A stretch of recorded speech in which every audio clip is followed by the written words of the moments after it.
SFI ও DYFI আন্দোলনকারীদের ওপর পুলিশের হস্তক্ষেপের প্রতিবাদে কোচবিহার শহরে প্রতিবাদ মিছিল এসএফআই ও ডিওয়াইএফআই কর্মীদের।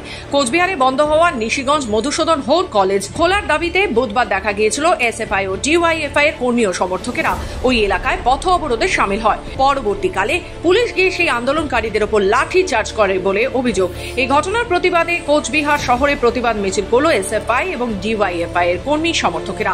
এদিন কোচবিহার শহরের জেলা সিপিআইএম কার্যালয় থেকে মিছিল শুরু হয়। পরে কোচবিহারে বিভিন্ন গুরুত্বপূর্ণ রাস্তা পরিক্রমা করে একই স্থানে এসে মিছিল শেষ হয়। ইতিমধ্যেই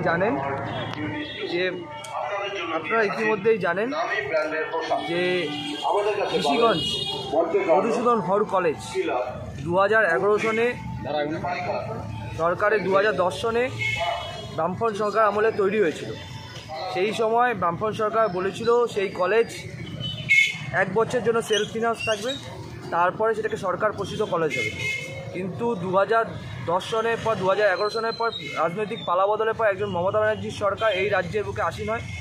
তারপর আমরা কি দেখতে পেলাম, সেই কলেজটাকে দিনের পর দিন অবহেলার মাধ্যমে সেই কলেজটাকে বন্ধের মুখে পড়ে যাচ্ছে। 2017, 18, 19 সনেও কলেজটা প্রায় বন্ধের মুখে চলে গেছিলো।